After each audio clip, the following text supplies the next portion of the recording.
नई नई शादी हुई थी। उसका मायका और ससुराल दोनों कानपुर में ही थे, इसलिए उससे मिलने उसके भाई अक्सर आते जाते रहते थे। ये बात शिखा की सास मीना को बिल्कुल पसंद नहीं थी। मम्मी जी, आज राहुल भैया आ रहे हैं। कौन, तेरे चाचा का लड़का? जी मम्मी जी। अरे पर वो तो दिल्ली में रहता है ना। हाँ मम्मी जी, उन्हें कल सुबह दिल्ली के लिए निकलना है, तो वो आज मुझसे मिलते हुए कल सुबह यहीं से निकल जाएंगे। हमने तो धर्मशाला खोल रखी है ना। कुछ कहा क्या मम्मी जी? मैंने कहा हाँ हाँ, आने दे तेरे भैया को, जमकर खातिरदारी करेंगे। अब तो कुछ करना ही पड़ेगा, इससे पहले कि मेरा घर धर्मशाला बन जाए। ये कैसी बातें कर रही हो मीना? सच ही तो कह रही हूं। अभी इसकी शादी को साल भर भी नहीं हुआ और आए दिन इसके घर वाले आ धमकते हैं। अरे तो क्या हुआ, वो इसी शहर में रहते हैं तो हाल चाल लेने आ जाते हैं। इस बार मैं उनका हाल और चाल दोनों ही बिगाड़ दूंगी। अब बहुत हो गया जी। अरे ये कैसी बातें कर रही हो, हे भगवान, बस आप तो देखते जाइए। शाम को राहुल आता है। नमस्ते आंटी, कैसे हैं आप लोग? हम लोग तो ठीक है, तुम कैसे हो बेटा? मैं भी अच्छा ही हूँ आंटी। बस आज रात के बाद नहीं रहोगे। चलिए भैया, मैं आपको हमारा घर दिखाती हूँ। रात में खाने के टेबल पर शिखा, रोहित कहीं दिखाई नहीं दे रहा। जी भैया, वो ऑफिस के काम से बाहर गए हैं, कल शाम तक आएंगे। अच्छा अच्छा।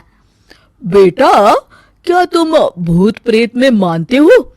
नहीं नहीं आंटी जी, पर अचानक आपको ये ख्याल कहाँ से आ गया? पता नहीं क्यों, कभी कभी मुझे लगता है जैसे रात के समय बैठक में कोई घूमता रहता है। ये आप क्या कह रही हैं मम्मी जी? हाँ, तुम लोग घबरा ना जाओ, इसलिए मैंने आज तक इस बारे में कुछ नहीं कहा। ये आपका वहम होगा आंटी जी, ऐसा कुछ नहीं होता। हो सकता है। चलो अब मेरा सोने का टाइम हो गया है तो चलती हूँ मैं। शिखा बेटा, राहुल के सोने की व्यवस्था वहीं दीवान पर कर देना। जी पापा जी। अब चलिए भी। अच्छा, तो बैठक में सोने वाले हैं साहबजादे। क्या बड़बड़ा रही हो? कुछ नहीं, आप सो जाइए। मीना और महेश के सोने के बाद शिखा और राहुल आपस में बात कर रहे होते हैं, तभी डोरबेल बजती है। अरे आप! सरप्राइज! काम जल्दी खत्म हो गया तो मैं आज ही चला आया। ये तो बहुत अच्छा किया। देखिए राहुल भैया भी आए हुए हैं, आप दोनों का मिलना भी हो जाएगा। कैसे हो रोहित? मैं तो ठीक हूँ भैया। शिखा, मैं भी आज यहीं सो जाता हूँ, राहुल भैया से बातचीत भी हो जाएगी। अच्छा अच्छा, ठीक है। मीना आधी रात को उठती है, कंबल मुंह से पैर तक ओढ़ के डंडा लेके बैठक में आती है और देखती है दीवान पर चादर ओढ़े कोई लेटा हुआ है।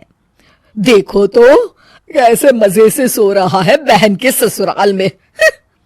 मीना ताबड़तोड़ 4-5 डंडे मार देती है। अरे मर गया, अरे बचाओ बचाओ, कौन है? मीना जल्दी से अपने कमरे में भाग जाती है। हे भगवान, ये मैंने क्या किया? ये रोहित कहाँ से आ गया? लगता है ये नालायक राहुल मेहमानों वाले कमरे में सो गया होगा। आज तो इसकी खैर नहीं। उधर बैठक में, अरे क्या हुआ रोहित? मैं बाथरूम में था, तुम्हारे चिल्लाने की आवाज सुनी। पता है भैया, मैं सो रहा था, अचानक से कोई आकर मुझे डंडे मारने लगा। ये क्या कह रहे हो? लगता है तुम भी आंटी की तरह भूत प्रेत में मानते हो। नहीं नहीं भैया, सच में कोई आया था। मैं तो जा रहा हूँ मेहमानों वाले कमरे में सोने के लिए। इस समय अपने रूम में जाऊंगा तो शिखा की नींद खराब हो जाएगी। ठीक है भाई, जाओ तुम, जहाँ तुम्हारा भूत डंडा लेके ना आ सके। थोड़ी देर बाद मीना कंबल ओढ़ के डंडा लेकर मेहमानों वाले कमरे में पहुंच जाती है। वो बिस्तर पर सोए रोहित को फिर डंडों से मारने लगती है। अरे मर गया, अरे मर गया। तू भूत प्रेत में नहीं मानता ना? ये ले, अब डंडे खा। हैं? ये तो माँ की आवाज है। रोहित कंबल खींच देता है। बेटा तू! अरे ये क्या कर रही हो माँ? मार मार के मेरा भरता बना दिया आपने। माफ कर दे मेरे लाल, मैंने तो तुझे ही मार मार के लाल कर दिया। मैं तो उस राहुल के बच्चे को सबक सिखाना चाहती थी। राहुल भैया को? हाँ बेटा, मुझे लगा अगर उसे डंडे मारूंगी तो शिखा के मायके वाले यहाँ आना छोड़ देंगे। हे भगवान, माँ, ये घर शिखा का भी है, उसके घर वाले जब चाहे आ सकते हैं। हाँ बेटा, आज मुझे भगवान का इशारा समझ में आ गया। मैं कितना गलत करने चली थी और अपने ही बेटे को चोट पहुंचा दी। अब चुपचाप जाके सो जाओ माँ, और किसी को कुछ बताने की जरूरत भी नहीं है।